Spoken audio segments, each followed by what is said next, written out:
வாழ்க்கையில் சில தருணங்கள் கர்த்தர் பலமான காற்றை தடுப்பதில்லை, ஆனால் பாறையின் மீது உங்கள் கால்களை இறுக பற்றியிருக்கும்படி செய்கிறார்.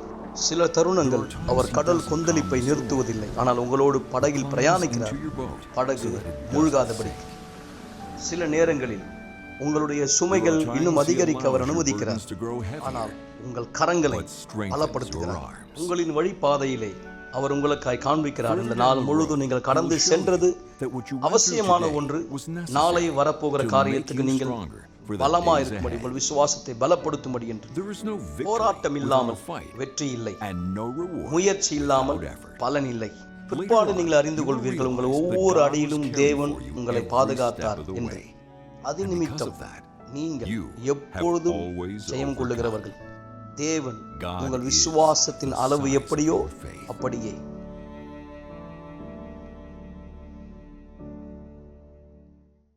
வணக்கம் பிரியமான மக்களை, தேவன் உங்களோடு இருந்து உங்கள் வாழ்க்கையை வழி நடத்தி ஆசீர்வதிக்கட்டும்.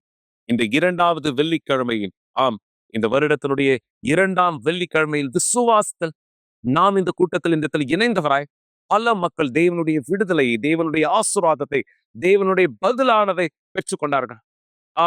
கட்டுண்டவர்கள் விடுதலையாக்கப்பட்டவர்களாய், சிறைப்பட்டவர்கள் தேவனுடைய வல்லமையினாலே சுதந்திரத்தை பெற்றவர்களாய். நீங்களும் இந்த விசுவாசத்தில் எங்களுடைய இணைய விரும்புகிறேன். தவற விடாதீர்கள். வருகின்ற வெள்ளிக்கிழமையும் கூட மீண்டுமாய் இந்த 13 வெள்ளிக்கிழமைகள் ஆவிக்குரிய சுவர்கள் உங்களுடைய வாழ்க்கையிலிருந்து விழும்படியாக, எல்லா எதிர்மறையான சக்திகளிலிருந்து தேவனுடைய விடுதலையை நீங்கள் பெற்றுக்கொள்ளும்படியாக விசுவாசத்தில் எங்களுடைய இணைய வரவேற்கப்படுகிறீர்கள். உதாரணத்துக்கு இன்று மக்களுக்கு இந்த நாங்கள் சொன்ன ஒரு வார்த்தையை உங்களோடு இந்த நேரம் பகிர்ந்து கொள்ள விரும்புகிறேன். இந்த விடுதலையை உங்கள் வாழ்க்கை மீது இந்த விசுவாசத்தில் அறிக்கிடும்படியாக கூட. இங்க இந்த யோசுவா 4ஆம் அதிகாரம் 19ஆம் வசனத்தில் சொல்லப்பட்டது போல, இந்த பிரகாரமாக 1ஆம் மாதம் 10ஆம் தேதியிலே ஜனங்கள் யோர்தானிலிருந்து கரையேறி எரிகோவுக்கு கீழ் எல்லையான கில்காலிலே ஆலயம் இறங்கினார்கள். இன்று எத்தனாவது மாதம்? 1ஆம் மாதம். எத்தனாவது தேதி? 10ஆம் தேதி. இப்படியான ஒரு மாதத்திலே, இப்படியான ஒரு தேதியிலே தேவனுடைய மக்கள் அவர்கள் விசுவாசத்திலே தேவனுடைய வார்த்தைக்கு கீழ்ப்படுகிறவராய் தங்கள் செயலை செய்யும்படி யோர்தானிலே பாளையம் இறங்கினார்கள். அவர்கள் இறங்கினார்கள். யோர்தான் நதியானது இருபுறமாய் இந்த பிரிக்கப்பட்டதாய், தேவனுடைய வல்லமையிலே பட்டாந்தரையிலே நடக்கிறவராய் அவர்கள் இந்த கடந்தார்கள். இங்கு தொடர்ந்து 23ஆம் வசனத்தை பார்ப்பீங்கன்னா, பூமியின் சகல ஜனங்களும் கர்த்தருடைய கரம் பலத்ததென்று அறியும்படிக்கும் நீங்கள் சகல நாளும் உங்கள் தேவனாகிய கர்த்தருக்கு பயப்படும்படிக்கும், உங்கள் தேவனாகிய கர்த்தர் சிவந்த சமுத்திரத்தின் தண்ணீரை நாங்கள் கடந்து தீருமாட்டும் எங்களுக்கு முன்பாக வற்றி போக பண்ணினது போல உங்கள் தேவனாகிய கர்த்தர் யோர்தானின் தண்ணீருக்கும் செய்து அதை உங்களுக்கு முன்பாக நீங்கள் கடந்து தீரும் அளவும் வற்றி போக பண்ணினார் என்று அறிய கடவீர்கள் என்றார். நாம் விசுவாசிக்கிற தேவன் இந்த தேவன் தான். நாம் பின்பற்றுகிற தேவன் இந்த தேவன் தான். தன்னுடைய ஜனங்கள் சிவந்த சமுத்திரத்தை இந்த கடக்கும் பொழுது தேவன் அவர்களை வட்டான் தரையிலே, காய்ந்த தரையிலே இந்த கடக்கும்படியாக செய்தார். யோர்தான் நதியை கடந்த பொழுதும் தேவன் அதே காரியத்தை செய்தார். நம்முடைய தேவன் எவ்வளவு பலனானவர், எவ்வளவு வல்லமையானவர் என்பதை இந்த எல்லோரும் இந்த பார்க்கும்படியாக இந்த வசனத்திலே தொடர்ந்து இந்த படிப்பீன மேல யோசுவா அவர் யோர்தான் நதியிலிருந்து 12 கற்களை இந்த எடுத்து அதனுடைய அடையாளமா இந்த வைத்தார். உங்களுடைய பிள்ளைகள் இந்த இது என்னவென்று கேட்டால் அவர்களுக்கு நீங்கள் சொல்ல வேண்டிய விதமானது, நம்முடைய தேவன் யார், அவர் எப்படியானவர், அவர் நமக்கு எப்படி உதவி செய்தார் என்பது அவர்களும் தெரிந்து கொள்ளும்படியாக. மக்கள், இன்னைக்கு இது நம்முடைய வாய்ப்பானதா இருக்கு. உங்களுடைய வாழ்க்கை மீது தேவனுடைய அதி அற்புதமான பதில்களை கைப்பற்றுகிறவராய், தேவனுக்கான சாட்சிகளாய் உங்களுடைய வாழ்க்கையை நீங்கள் வாழும்படி தேவன் இன்றும் மாறாதவராய் இருக்கிறார். இது நிஜமா? தேவன் இன்றும் மாறாத ஒருவராய் இருக்கிறாரா? இது எவ்வளவு நிஜம் என்பதை நீங்களே இந்த சாட்சியை இந்த பார்த்து தெரிந்து கொள்ளும்படியாய் நான் இந்த விரும்புகிறேன். என தேவன் நேற்றும் இன்றும் என்றும் மாறாதவராய் இருக்கிறார். இந்த சாட்சியை பாருங்க, நீங்களே தெரிந்து கொள்வதற்காக.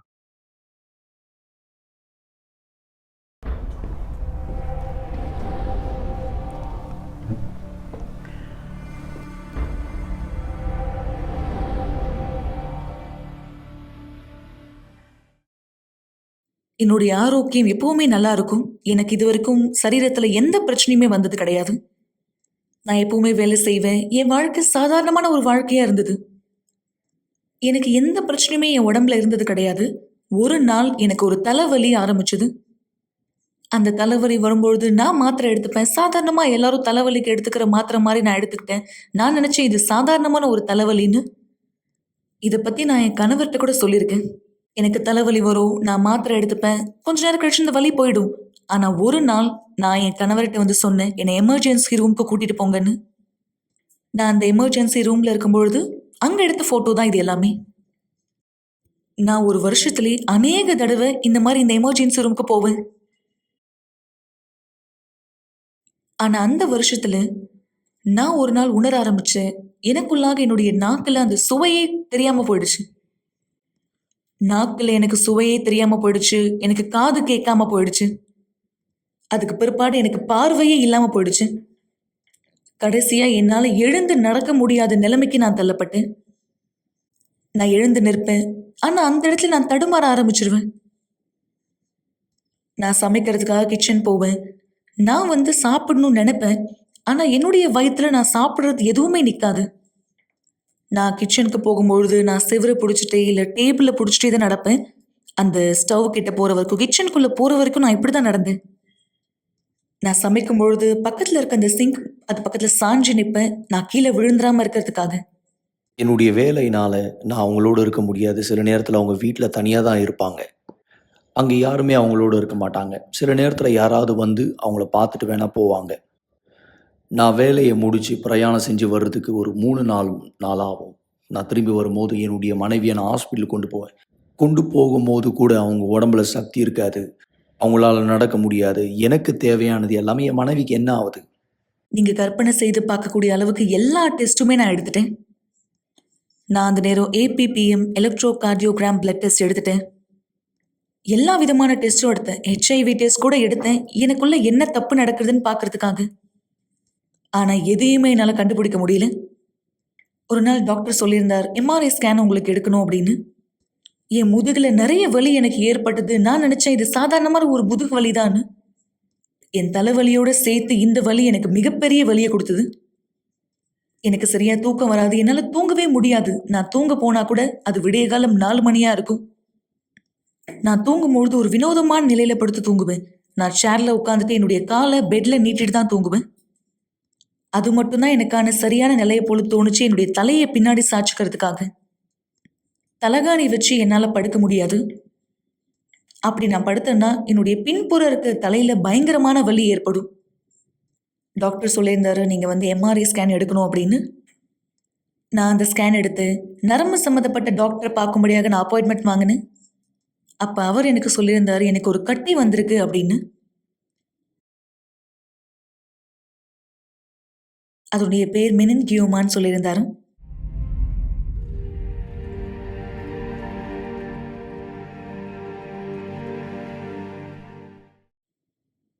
நான் எப்பவுமே விசுவாசத்துல இருக்க ஒரு பெண்ணா இருந்தேன். நான் ஒருபொழுதும் என்னுடைய விசுவாசத்தை கைவிடல. ஆண்டவராகிய இயேசுவை என் வாழ்க்கையில சந்தித்ததுல இருந்து அவர்தான் என் வாழ்க்கையில முதல் நபரும் மற்றும் முக்கியமான நபரா மாறினார். எப்ப டாக்டர் வந்து என்கிட்ட சொன்னாரோ நான் அந்த டெஸ்ட் எடுக்கணும், அந்த டெஸ்டினுடைய ரிசல்ட்டா எனக்கு கட்டி இருக்குன்னு தெரிய வரும்பொழுது அவங்க என்கிட்ட சொல்லியிருந்தாங்க, நீங்க ஆப்ரேஷன் பண்ணா கூட உங்களுக்கு 5% மட்டும்தான் வாய்ப்பு இருக்கு நீங்க உயிர் பழைக்கன்னு.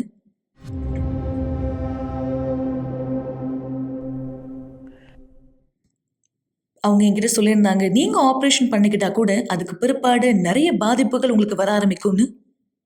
அதுக்கு பிற்பாடு என்னால் எதுவுமே செய்ய முடியாதுன்னு அவங்க சொன்னாங்க. என்னுடைய செயல்களை என்னால் செய்ய முடியாது, என்னால் கேட்க முடியாது, அந்த சுவை எனக்கு மீண்டும் வராதுன்னு சொன்னாங்க. ஆனா நான் உங்ககிட்ட சொன்னேன், நான் இறந்து போக மாட்டேன் மற்றும் எதுவுமே எனக்கு நடக்காதுன்னு. ஏன்னா உயிருள்ள தேவனை நான் சேவிக்கிறேன். எனக்கு நினைவு இருக்கு, என்னுடைய மனைவியை பார்க்க வேண்டிய நேரத்தில் வேறு ஒரு பேஷண்ட்ஸை பார்க்க போவாங்க டாக்டர்ஸ். ரிப்போர்ட்டில் அவங்களுடைய பேரு கீழே வந்து ஒரு சிவப்பு நேரத்தில் ஒரு கோடு கிழிப்பாங்க. இது எப்படின்னா எப்படி இருந்தாலும் இவங்க இறந்துட போகிறாங்க. சில நேரத்தில் வேறு ஒரு பேஷண்ட்ஸை அதிகமாக கவனிப்பாங்க என்னுடைய மனைவியை விட. இது எல்லாமே எனக்கு எதிர்ப்பை கொண்டு வந்துச்சு. எனவே நான் போனேன். என் குடும்பத்தாரிடத்துல என்னுடைய பிள்ளைகள்கிட்ட போயிட்டு வரேன்னு சொல்லிட்டு நான் போனேன். எனக்கு 3 பசங்க இருந்தாங்க. நான் எமர்ஜென்சி ரூம்ல அட்மிட் ஆகப்பட்டு 3 நாட்கள் அங்கதான் இருந்தேன். என்னால பேச முடியல, நடக்க முடியல. என்னுடைய உடல் அசைவுகள் எல்லாமே செயலிழந்து போயிடுச்சு. ஆனா நான் உறுதியா நம்புறேன், பரிசுத்த ஆவியானவர் அந்த இடத்துல இருந்தாரு. எனக்கு நல்லாவே தெரியும், இந்த சூழ்நிலை கடந்து போயிடும், அவருடைய நாமம் மகிமைப்படும் எனக்கு தெரியும்.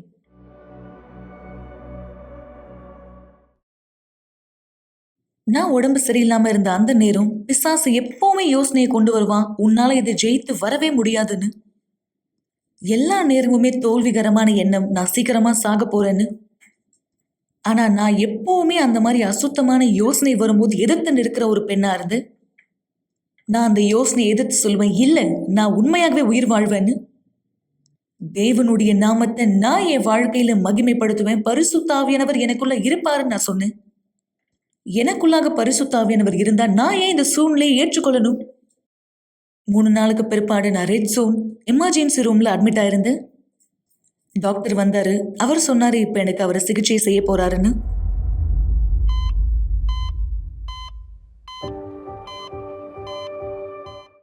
அந்த தருணத்துல நான் ரொம்ப பதறி போயிட்டேன். பரிசுத்த ஆவிதான் வந்து எனக்கு பலன் கொடுத்தார். அந்த நேரத்துல ஆலயத்துல இஸ்ரவேல் சிறப்பு நிகழ்ச்சி போய் கொண்டிருந்தது. நான் அந்த வாய்ப்பை எடுத்துக்கொண்டேன். நான் இவங்க கிட்ட எதுவுமே சொல்லலை, ஏன்னா அந்த நேரம் இவங்களுக்கு காது கூட கேட்காம இருந்துச்சு. அந்த நேரத்தை பார்த்து நான் பீடத்து மேலே ஏறின முழு பலத்தோட ஆண்டவரை சோதிக்க. பீடத்து மேலே ஏறி நான் கேட்டது, ஆண்டவரே இவங்களை குணப்படுத்துங்க. பீடத்துல ஏறி இறங்கின உடனே தேவன் எனக்கு பதில் கொடுத்தார்.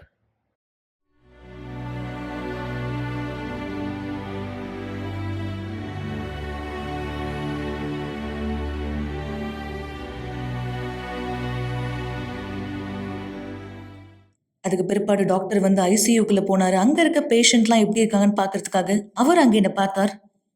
அவர் சொன்னாரு, இன்னும் சில டெஸ்ட் எடுக்க வேண்டியது இருக்கு, உங்களால அசைய முடியுதா அல்லது நீங்க குணமாகறீங்களான்னு பார்க்கணும்னு சொல்லியிருந்தாரு. அவருடைய விரல்களை அசைச்சு என்ன கேட்டாரு, உங்களால பார்க்க முடியுதா என்னுடைய கை எங்க இருக்குன்னு. நான் அதை பின்தொடர்ந்து அவரை பார்த்துட்டே இருந்தேன். அவரை ஆச்சரியப்பட வச்சது என்னன்னா,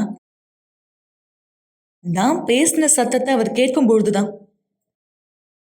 ஏன்னா நான் பேச முடியாம ஆயிட்டேன். என்னால எதையுமே ஒழுங்கா பேச முடியாம ஆயிடுச்சு.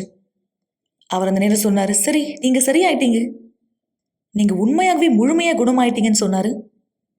அவர் சொல்லியிருந்தாரு, இது எவ்வளவு பெரிய கட்டி உங்களுக்குள்ளாக இருந்தது, இது மிகப்பெரிய ஒரு ஆபரேஷன், இது எல்லாம் முடிஞ்சு கூட நாங்க நினைச்சோம் நீங்க செயல் இழந்துருவீங்கன்னு, ஆனா எல்லாத்தையுமே நீங்க மீட்டெடுத்து கொண்டீங்கன்னு சொன்னாரு. அவர் இந்த வார்த்தையை சொல்லும்போது நான் ஆச்சரியப்பட்டேன். இதை வச்சு நீங்க சாட்சியே சொல்லலாம் அப்படின்னு சொல்லியிருந்தாரு.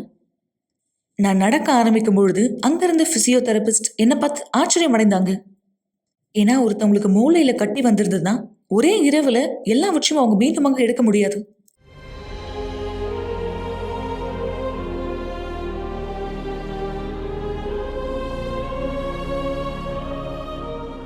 இன்னைக்கு நான் முழுமையா குணமாயிட்டேன். நான் இப்போ வித்தியாசமான வாழ்க்கை வாழ்றேன். முன்னாடி என்னால எதுவுமே செய்ய முடியாதுன்னு ஆயிடுச்சு. நான் இன்னைக்கு முழுமையா குணமாக்கப்பட்டிருக்கு. நான் எதெல்லாம் இழந்து போடணும், என்னென்ன செயல்கள் என் உடம்புல இழந்து போடணும், எல்லாவற்றையும் நான் திரும்ப பெற்றுக்கொண்டேன்.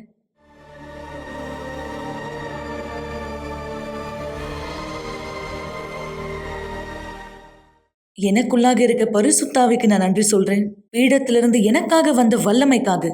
இன்னைக்கு எனக்கு ஆரோக்கியம் இருக்கு, மற்றவர்களை காப்பாற்றுவதற்காக.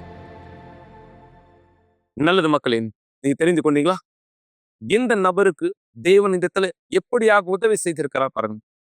இவருடைய வாழ்க்கை மீது தேவன் எப்படி தன்னுடைய வல்லமையை வெளிப்படுத்தியிருக்கிறார் பாருங்க. நான் நேற்று தினம் உங்களோட பேசினது போல கூட இது மனுஷரால் இந்த இடத்துல கூடாததா இந்த இடத்துல இருக்கலாம். மனுஷர்கள் பேசுகிற வார்த்தை, மனுஷர்கள் கொடுக்கிற ஆலோசனை, மனுஷர்கள் இந்த இடத்துல சொல்லக்கூடிய இந்த காரியம், இது எல்லாமே உங்களுடைய வாழ்க்கை மீது நிஜமாக்கப்பட்ட ஒன்றாய் அல்லது அதுதான் உங்களுடைய வாழ்க்கையானதாய் நீங்கள் நினைத்தால் அப்பொழுது தேவன் எப்படியாக, ஏன்னா மனுஷனுடைய வார்த்தைக்கு முன்பாக தேவன் பல காரியத்திலே நமக்கு அவர் வாக்கு தத்தத்தை கொடுத்திருக்கிறாரே. பைபிளில் ஏறக்குறைய 8000 வாக்கு தத்தங்களுக்கு மேலாக இந்த இடத்துல இருக்கு. 8000 வாக்கு தத்தங்களுக்கு மேலாக. அப்படியாக தேவனால் கொடுக்கப்பட்ட இந்த வாக்கு தத்தங்கள் நிறைவேற்றப்பட நீங்க அந்த வாக்கு தத்தத்தை நம்புறீங்களா? பாச இது என் வாழ்க்கையிலும் நடக்கல. ஏன் நடக்கல தெரியுமா? ஏன்னா இந்த வார்த்தை நீ நம்பல. மனுஷனுடைய வார்த்தை நம்புறீங்க, குடும்பத்தாருடைய வார்த்தை நம்புறீங்க, நண்பர்களுடைய வார்த்தை நம்புறீங்க, தெரிந்தவர்கள் தெரியாதவர்கள் சொல்லுகிற வார்த்தை நம்புறீங்க. ஆனா தேவன் உங்களுக்காக அவர் எழுதப்பட்டிருக்கிற வார்த்தையை கொடுத்த பொழுது அந்த வார்த்தை நீங்க இந்த நம்பலனா அந்த வார்த்தை எப்படி உங்க வாழ்க்கையில் நிஜமாக்கப்பட முடியும்? இந்த நபர் தன்னுடைய விசுவாசத்தை எப்படி பயன்படுத்துறாங்க? நீங்க சாட்சியில பார்த்தீங்க. மருத்துவர் இடத்துல முடியாததாய் அல்லது நடக்க சூழலை இல்லாததாய் இந்த இடத்துல பார்த்தார். ஆனா தேவன் உதவி செய்தார். தேவன் வித்தியாசத்தை ஏற்படுத்தினார். மக்களே, தேவன் வித்தியாசத்தை ஏற்படுத்தினார். அவருடைய அதி அற்புதமான பதிலை இடத்துல காண்பிக்க முடியும். தேவன் மாறாத தேவன். அவர் உங்களுக்கும் உதவி செய்ய முடியும். நீங்க பாவத்துல இருக்கலாம், தவறுகள் இருக்கலாம், அழுக்கான வாழ்க்கையில இருக்கலாம். நீங்க தேவனுக்கு விரோதமான காரியத்தை செய்கிறவராய் கூட இப்பொழுது இந்த நேரமும் அதை செய்கிற ஒருவராய் இந்த இடத்துல இருக்கலாம். ஆனா நீங்க மெய்யாக மனம் திரும்புவீரே ஆனால், இயேசுவே எனக்கு உதவி செய்யும், என்னுடைய பாவ வாழ்க்கை, என்னுடைய தவறுகளை விட்டு நான் மனம் திரும்ப விரும்புகிறேன். எது சரியோ நான் அந்த சரியானதை செய்ய விரும்புகிறேன். எது தேவனை உண்மை பிரியப்படுத்துமோ அதை நான் செய்ய விரும்புகிறேன் என்று நேர்மையாக தேவனிடத்தில் திரும்புவீனா தேவன் உதவி செய்வார். நீங்க உலகத்தையும், உலகத்தின் காரியத்தையும், உலகத்தின் விருப்பங்களை தேடி தெரிய வேண்டியதில்லை. தேவன் உடைய பிரசன்னத்திலே நீங்கள் அந்த சமாதானத்தை பெற்றுக்கொள்ள. எனவே இதுதான் இந்த நபர் செய்தாங்க. நீங்க பார்க்க போற இந்த சாட்சியில புரிந்து கொள்ள முடியும். இந்த நபர் எப்படியாக உலகத்திலிருந்து தன்னுடைய பதிலை தேடினார். ஆனா அது தேவனிடத்திலிருந்து மட்டும்தான் பெற்றுக்கொள்ள முடியும் என்பதை புரிந்து கொண்டார். இந்த நபருக்கு எப்படியாக தேவன் உதவி செய்தார் என்பதை நீங்களே பாருங்க. தேவனுடைய வல்லமையிலே உங்கள் வாழ்க்கையும் மாற்றப்படும் முடியும். எனக்குள்ளாக இருக்கிற அந்த வெறுமத்தன்மை என்னுடைய முகத்திலே தெரிய ஆரம்பிச்சது. எனக்குள்ள ரொம்ப வலியா இருந்துச்சு. நிறைய விதமான வெறுப்புணர்ச்சி, உறவுகளில் எனக்கு ஏற்பட்ட பிரிவு, இது எல்லாமே என்னை மற்றவங்களை கை காட்டி கூப்பிட ஒரு பொண்ணா மாத்துச்சு. எனக்குள்ள இருந்த அந்த வெறுப்புணர்ச்சி, எனக்குள்ளாக இருந்த அந்த பெரிய வலி, நான் தீர்மானிச்சேன் என்னை நான் முழுமையா விபச்சாரத்துல ஈடுபடுத்த போறேன்னு. இந்த உலகத்தினுடைய விபச்சாரத்துல இந்த இடத்துல நான் மற்றவங்களை கை காட்டி கூப்பிடுற ஒரு பெண்ணா மாறிட்டேன். என்னுடைய நண்பர்களை பயன்படுத்தி இதை நான் செய்வேன். குடிக்க ஆரம்பிச்சேன், போதை பொருட்களை பயன்படுத்த ஆரம்பிச்சேன். நான் கெட்ட பழக்கத்துக்காக தான் விபச்சாரம் செய்வேன். அந்த பொருள் பெறுவதற்காக தான் நான் விபச்சாரம் செய்வேன். இங்க நான் 2 விதமான தற்கொலை முயற்சிக்கு என்னை நான் ஈடுபடுத்தினேன். நான் எழுந்த உடனே என்னை வேகமா அடிச்சுப்பேன். என்னுடைய முகத்திலேயே நான் அடிச்சுப்பேன், இல்லைனா இடிச்சுப்பேன். என்னுடைய முடியை பிடிச்சி நானே இழுத்துப்பேன். சாவறதுக்கு கூட நான் பிரயோஜனம் இல்லைன்னு நினச்சேன். பிசாசு கூட என்னை கண்டிப்பாக விரும்ப மாட்டான் அவனோட என்னை கொண்டு செல்ல.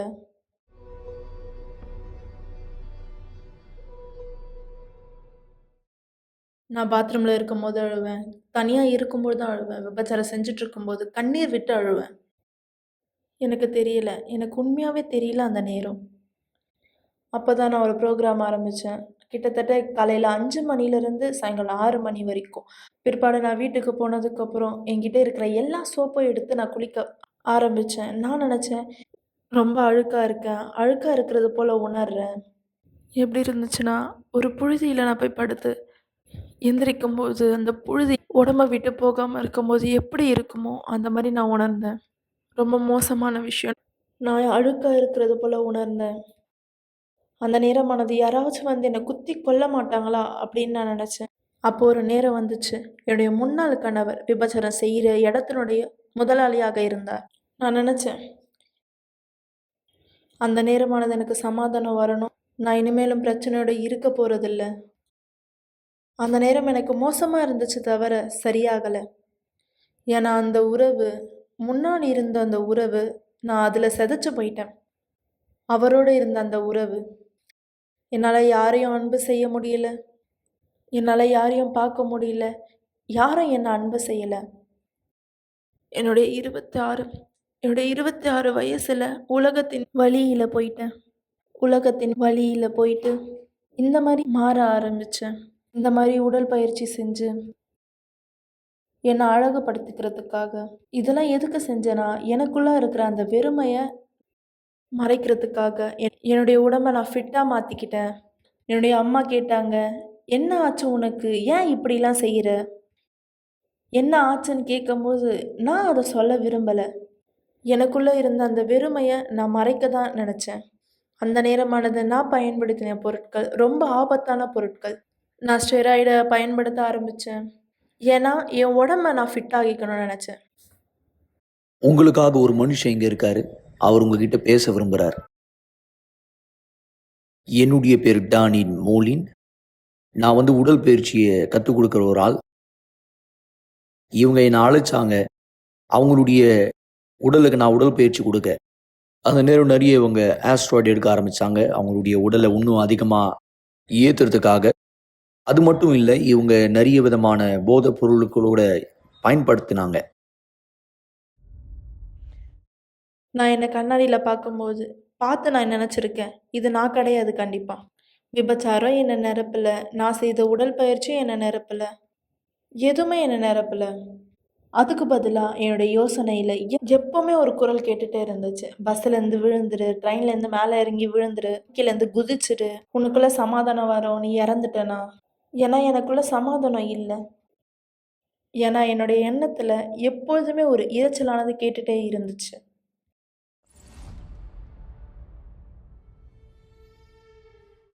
ஒரு நாள் நான் வெளியில் நிற்கும்போது, சிகரெட் பிடிச்சிட்டே இருக்கும்போது ஆண்டவர்கிட்ட சொன்னேன், ஆண்டவரே என்னுடைய வாழ்க்கையை மாற்றுங்க. நீங்கள் உண்மையாகவே என்னை அன்பு செய்கிறீங்கன்னா என்னுடைய வாழ்க்கையை மாற்றுங்க. எனக்கு ஒரு வாய்ப்பை கொடுங்க. என்னுடைய வாழ்க்கையை மாற்றுங்க. என்னுடைய கதையை மாற்றுங்க. அப்போ அந்த நேரம் ஏறக்குறைய 10 வருஷமாக நான் ஆண்டவர்கிட்ட பேசவே இல்லை. நான் ஆண்டவர்கிட்ட பேசவே விரும்பலை. ஏன்னா நான் ஆண்டவருக்கு மேலே தப்பு சொல்லணும்னு விரும்பலை. நான் நம்புகிறேன், நான் பண்ண ஜெபத்தை ஆண்டவர் கேட்டார். நான் அந்த நேரம் செஞ்ச ஜெபத்தை தேவன் கேட்டிருக்காரு.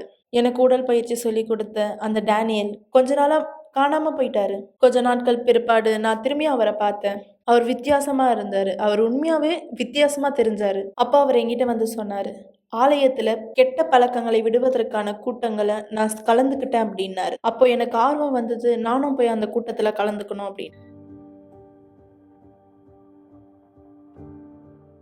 நான் வெளியே வந்து போதையிலிருந்து, கெட்ட பழக்கங்களிலிருந்து, இல்லை சகவாசங்களிலிருந்து, இல்லை ஆசைகள்லேருந்து ஜெயிச்சவங்கள நான் பார்த்தேன். ஆனால் சந்தேகங்கள்லேருந்து ஜெயிச்சவங்கள நான் பார்க்கல. ஏன்னா எனக்குள்ளே இருந்த சந்தேகம் என்னுடைய உணர்ச்சிக்குள்ளே இருக்கிற சந்தேகமாக இருந்துச்சு. அதனால் நான் பார்க்கல. உதாரணமாக பாஸ்டர் வந்து எனக்கு ஜெபிச்சு என்னை விடுதலை செய்யும்போது நான் நம்பினேன், விடுதலை ஆகிட்டேன். ஆனால் அடுத்த வெள்ளிக்கிழமை கூட்டத்தில் நான் கலந்து கொள்ளும்போது என்னுடைய உடம்புல ஏதாச்சும் வித்தியாசமாக நடந்துடுச்சுன்னா உடனே எனக்கு சந்தேகம் வரும், நான் இன்னும் முழுமையாக விடுதலை ஆகலைன்னு. அப்படி ஒரு சந்தேகம் என்னால் ஜெயிக்க முடியலை. உண்மையாகவே அந்த சந்தேகத்தை என்னால் ஜெயிக்க முடியலை. இந்த வாய்ப்பை பயன்படுத்தி மறுபடியும் பிசாசு என்னுடைய வாழ்க்கையை அழிக்க பார்த்தான். நிறைய வாட்டி நான் ஞானஸ்தானம் எடுத்திருக்கேன். கிட்டத்தட்ட 5 தடவை நான் தண்ணீர் ஞானஸ்தானத்தை எடுத்திருக்கேன். இந்த மாதிரி ஞானஸ்தானம் எடுத்தால் என்னுடைய பிரச்சனையிலிருந்தோ என்னுடைய சந்தேகத்திலிருந்தோ ஜெயிக்க முடியும்னு நினச்சேன். இதுதான் நான் நினச்சேன். இந்த பிரச்சனையிலிருந்து நான் ஜெயிக்க முடியும்னு நினச்சேன். என்னால் கட்டுப்படுத்த முடியாத அந்த உணர்ச்சியிலிருந்து ஜெயித்தேன். ஏன் இந்த சந்தேகம் எனக்குள்ளாக தொடர்ந்து அதிகமாக இருந்துச்சு? முன்பு நான் ஆலயத்தில் இருக்கும் பொழுது போதகருடைய மகளாக இருந்தேன். நான் அந்த இடத்துலேருந்து எல்லாமே உணர்ச்சியால் தான் நடக்கணும்னு நினச்சிக்கிட்டேன். நான் ஆண்டவரை உணர்றேன், இங்கே உணர்றேன், நான் பரிசுத்தாவியை உணர்றேன். ஏன் நான் பரிசுத்தாவியை உணர்ந்தேனா? ஏன்னா நான் உணர்ச்சியில் இருந்தேன். ஆனால் பரிசுத்தாவிக்கும் உணர்ச்சிக்கும் சம்மந்தமே கிடையாது. பரிசுத்தாவி வந்து உறுதியானவர். அதனால தான் என்னுடைய விடுதலை ரொம்ப காலதாமதமாச்சு. நான் கொஞ்ச நேரம் விடுதலை ஆன மாதிரி உணர்வேன். சந்தேகம் வரும். பிசாசுக்குள்ளே போன மாதிரி இருக்கும். திரும்பி வந்து யாராவது வந்து என்கிட்ட பேசுவாங்க. இது எத்தனை தடவை நடந்துச்சு தெரியுமா? போதகர் வந்து பேசியிருக்காரு, போதகர் மனைவி வந்து பேசியிருக்காங்க. அவங்க ஏன் என்கிட்ட வந்து பேசுகிறாங்க? ஏன்னா எனக்கு அவங்க உதவி செய்யணும்னு நினைக்கிறாங்க. என்கிட்ட போதகர் 1 மணி நேரம் பேசுனா கூட எனக்கு அது உதவி செய்த மாதிரி இருக்காது. ஏன்னா இன்னும் அந்த உணர்ச்சியானது எனக்குள்ளே இருந்தது. நான் அந்த நேரம் கெட்ட பழக்கத்துக்கு அடிமையா இல்லை, நான் விபச்சாரம் செய்யல, இல்லை, எல்லாத்தையுமே நிறுத்திட்டேன் நான். இருந்தாலும் எனக்குள்ள அந்த சந்தேகம் இருந்துச்சு. எப்போ இது மாற ஆரம்பிச்சுது? நான் எப்போ தீர்மானம் எடுத்தனோ இஸ்ரவேல் சிறப்பு நிகழ்ச்சியில் கலந்து கொள்ள, பரிசுத்தாவியை பெற்றுக்கொள்ள நான் ஒரு தியாகம் செஞ்சேன். நான் என்னுடைய எல்லாத்தோட நான் பீடத்தின் மேலே ஏறினேன். நான் பீடத்து மேலே ஏறினதுக்கப்புறம் சொன்னேன், ஆண்டவரே இதுக்கு மேலே நான் சந்தேகப்பட மாட்டேன். நான் பீடத்து மேலே ஏறியிருக்கேன், என்னுடைய தியாகத்தை செஞ்சுருக்கேன். நான் பரிசுத்தாவியை பெற்றுக்கொள்ள நான் இனிமேல் சந்தேகப்பட மாட்டேன். நான் பீடத்தின் மேலே ஏறின தியாகம் செய்ய உண்மையான தியாகம். நான் ஆண்டவர்கிட்ட இப்படி சொன்னேன், ஒன்று என்னை விடுதலையாக்குங்க, இல்லைன்னா என்னை உலகத்துக்கு கொடுத்துடுங்க. நான் இனிமேல் உணர மாட்டேன், உணர்ச்சி வசம் மூலமாக உங்களை தேட மாட்டேன். எனக்கு பரிசுத்த ஆவி வேணும். இனிமேலும் நான் ஆலயத்தில் உக்காந்துட்டு போகிற ஒரு நபராக நான் இருக்க மாட்டேன். அந்த நேரமானது கடைசியான நேரமாக இருந்தது. பிசாசு என்னுடைய எண்ணத்தை திருட முடியல. ஞாயிற்றுக்கிழமை என்னுடைய தலையின் மீதாக கரங்களை வைத்து பரிசுத்தாவி அறிக்கையிடும்பொழுது நான் பரிசுத்தாவி பெற்றுக்கொண்டேன்.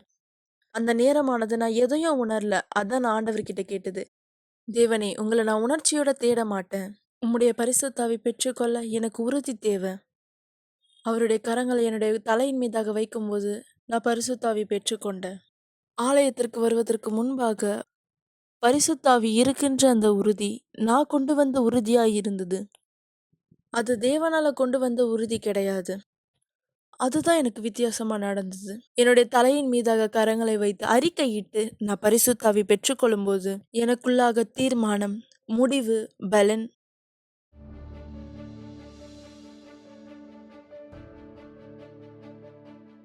தேவனால கொடுக்கப்பட்ட ஒரு உறுதி. இந்த உறுதி நானே கொண்டு வந்ததில்ல. தேவன் எனக்காக கொடுத்த உறுதி.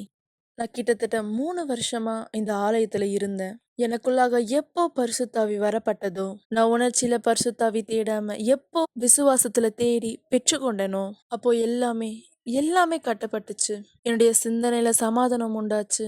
எனக்குள்ளாக இனிமேலும் எந்த விதமான மக்களை எதிர்த்து பிரச்சனை இருக்காது. வெறுப்புணர்ச்சி கிடையாது. இனிமேலும் அந்த வெறுமையானது எனக்கு கிடையாது. எல்லா கூட்டத்திலுமே நான் கலந்து கொண்டேன். இன்னைக்கு நாங்கள் இருவரும் திருமணம் பண்ணியிருக்கோம். நாங்கள் இருவரும் சந்தோஷமா இருக்கோம். மிக முக்கியமாக தேவனோடு இருக்கக்கூடிய உறவில் மிக பலனா இருக்கிறா. எங்களுடைய வாழ்க்கை சந்தோஷமா இருக்கு. ஒரு தாயா இருக்காங்க, உண்மையான ஒரு தாயா, தன்னுடைய குழந்தைய பார்த்துக்கிற ஒரு தாயா. எல்லாத்துக்கும் மேல நன்றி, எங்களுடைய மகள் கூட பீடத்து மேல இருக்கா. நாங்க வணங்குற அதே தேவனை அவளும் வணங்கி கொண்டு இருக்கா. நீ ரொம்ப அற்புதமான ஒரு தாய் என்னுடைய மகளுக்கு, அற்புதமான மனைவி கூட. நான் உன்னை இன்னும் அதிகமா நேசிக்கிறேன். நான் கூட உங்களை அன்பு செய்கிறேன். நான் உங்களுடைய வாழ்க்கைக்காக தேவனிடத்துல நன்றி செலுத்துறேன். எதெல்லாம் தவறா இருக்கோ அதெல்லாம் தேவனால சரியாக்கப்படும். முன்னாடி இருந்தேன்னா இனிமேலும் அது நான் இல்லை. முன்னாடி இருந்த பெண்ணுக்கு என்ன ஆச்சு தெரியுமா? உலக ரீதியான வாழ்க்கையை விட்டு அவ மரித்து போனா. பின் இறக்கப்பட்ட ஒரு பெண். இப்போ இருக்கிற அந்த பெண் ஒரு புதிதான பெண். நான் உலகத்துக்கு இறந்த தேவனால் திரும்பியும் பிறக்கப்பட்டேன்.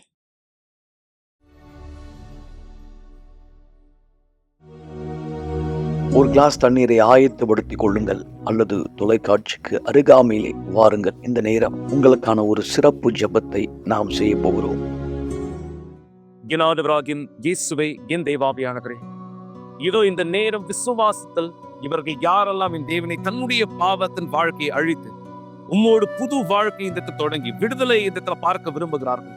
என் தேவனை ஆண்டவராகிய இயேசுவே, உம்முடைய அக்கினியானது இந்த இவர்களுக்குள்ளாக இந்த நுழைந்து எல்லா இருள்களை, பாவங்களை, பொய்களை, பொறாமைகளை, வெறுப்புணர்ச்சிகளை இந்த எரிக்கட்டும். என் தேவன், இந்த நாள் ஆலயத்தின் மக்கள் விடுதலையாக்கப்பட்ட அதே விசுவாசத்திலே தேவனை ஆண்டவராகிய இயேசுவே, யாரெல்லாம் இந்த தொலை தூரத்தில் இந்த இருந்தாலும் கூட இந்த நிகழ்ச்சி மூலமா இந்த எங்களோடு இணைந்தவராக இருக்கிறார்களோ, உம்முடைய சர்வ வல்லமையான அக்கினியோடு உன் தூதர்கள் இந்த தேவனை வீடுகளில் சந்திக்கட்டும்.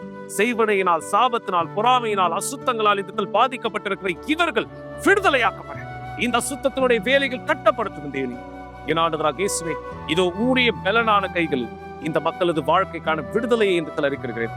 உம்முடைய பலனை இந்த கட்டளிடுகிறேன்.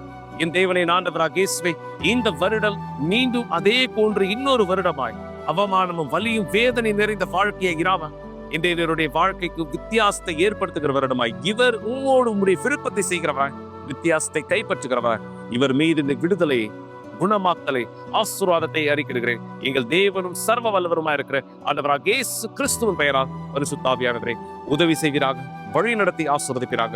உம்முடைய பலன் இவர் மீது இந்த வரப்படும் தேவனே, இயேசுவின் பெயராலே ஆமென்.